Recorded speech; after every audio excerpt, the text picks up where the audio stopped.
Good afternoon, ladies and gentlemen. I am Wakatsuki, co-president of Nippon Paint Holdings. Thank you very much for taking the time to join us today despite your busy schedules. I would now like to explain the outline of our FY2025 Q3 financial results. First, please turn to page 2. Let me briefly explain the changes we've made to our disclosure starting this quarter. Regarding the background, as you know, I have held numerous meetings with investors and received various feedback directly and indirectly. And many investors, especially overseas institutional investors, comparing us to peers, said that while many overseas issuers publish adjusted figures excluding various adjustment items for comparison, Nippon Paint's detailed disclosures are good but often difficult to grasp at a glance. Some feedback also noted that the sheer volume of figures made it difficult to convey even very strong earnings results at first glance. In response to these comments, and with the primary goal of ensuring a correct understanding of our capabilities and proper peer comparison with our overseas competitors, we have now decided to proactively disclose adjusted profits. This is outlined in the upper section of the summary on page 2.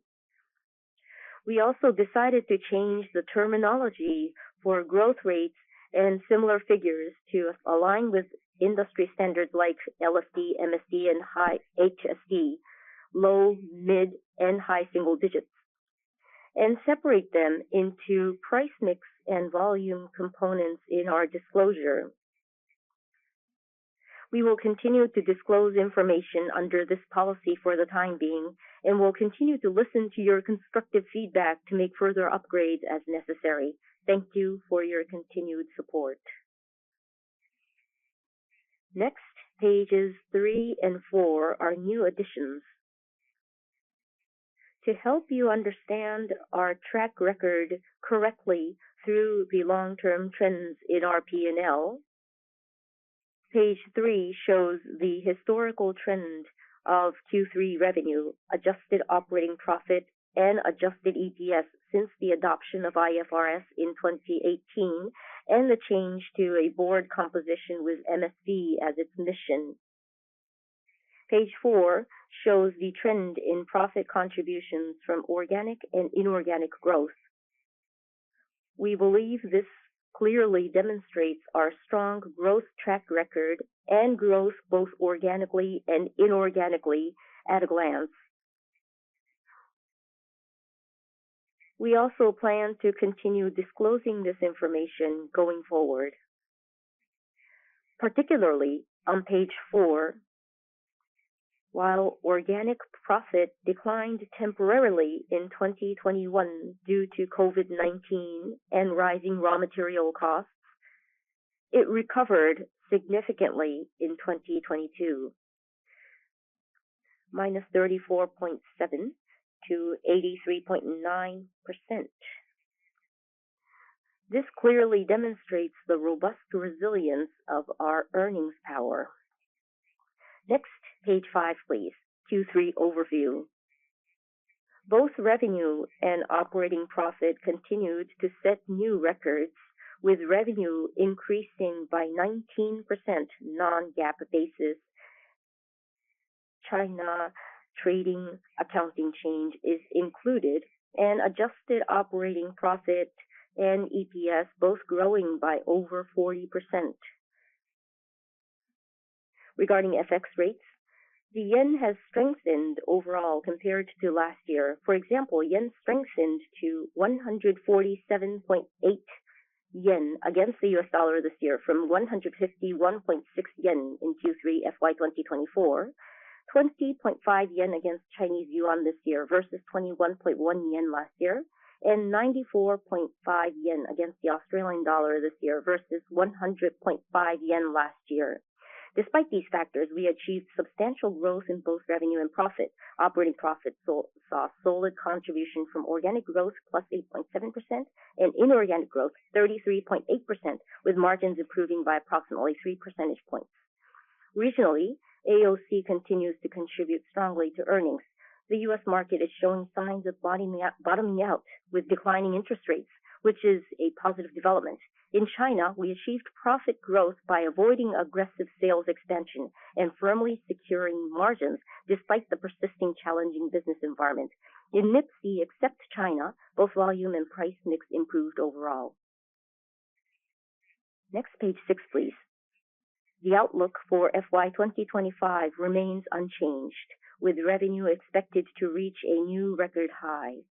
Regarding Q4, while demand is slowing in many regions, organic growth is still positive, but our currency FX outlook anticipates a stronger yen year-on-year. If the current weak yen persists, there could be some upside potential, but for the full year, it falls slightly short of our guidance of 1.82 trillion yen. Operating profit, on the other hand, is expected to largely achieve the guidance on the pre-adjusted basis of 244 billion yen. Page 7. No specific comments on the heat map. Overall market conditions were flat in Q3, except for slightly favorable conditions in China's automotive sector, where we gained market share. The AOC segment shows some signs of bottoming out, so we anticipate nearly flat market conditions for Q4.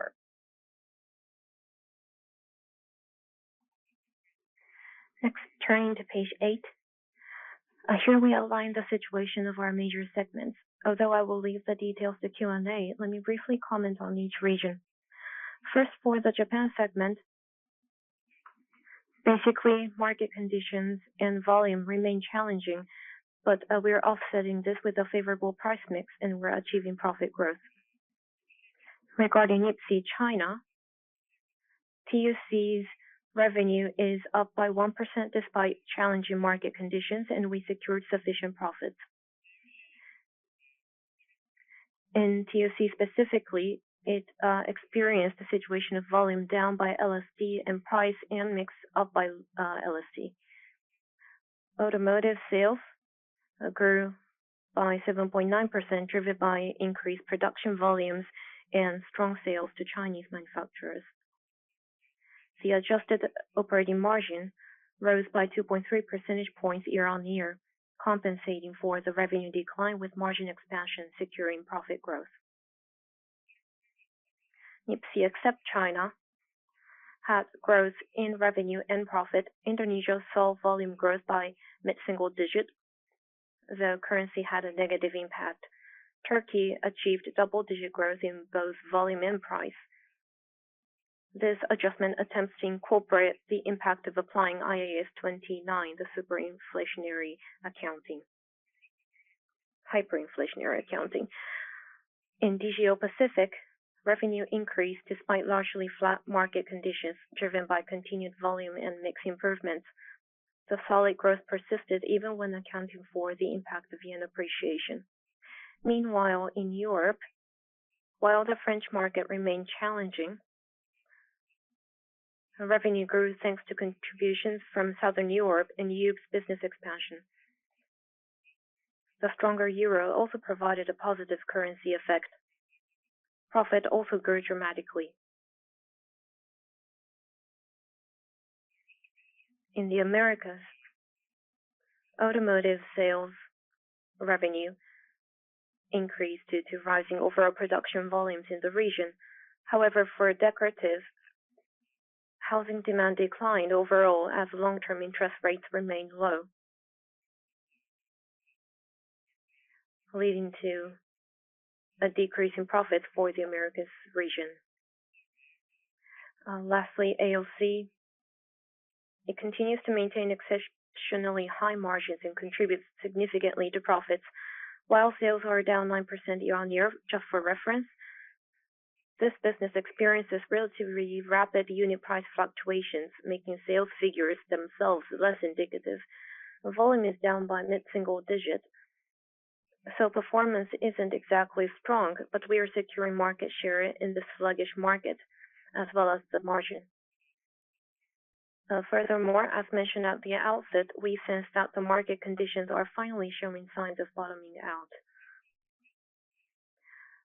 While the overall decorative market itself is not performing well in the US or China, we can say we have maintained a position that will allow us to be among the first to benefit when recovery begins. Turning to page 9, we have 3 major topics. The first is the treasury stock acquisition announced on October 9th. As of the end of October, we've purchased shares worth 7.4 billion yen. Although the stock price remains depressed, the silver lining is that we have been able to make truly undervalued investments, which we believe will contribute to future EPS growth. However, as disclosed, there is no change to our fundamental strategy as an asset assembler, so the primary allocation of surplus cash remains focused on exploring M&A opportunities. This treasury stock acquisition was implemented after listening to market feedback and having thorough deliberation at the September board meeting in its strategic session. Inclusive of the change in the disclosure method, we intend to continue constructive dialogue with all market participants going forward and would appreciate your continued support. Secondly, following the completion of the Tokyo Innovation Center in Shinagawa, we conducted a tour for investors. This included presentations from the CTO of Japan and Nippon, along with a Q&A session. And we were pleased to welcome participation from many investors and analysts. We'd like to express our sincere gratitude once again to all who attended. Thirdly, turning to page 10, this is the third major topic. We plan to hold an IR Day on November 26th. This time, the event will feature a presentation from ALC, so it has been scheduled for the morning in Japan. Both co-presidents will also be speaking, so we're looking forward to seeing you there. This concludes my brief presentation, and now I take questions from the audience. Thank you for your kind attention.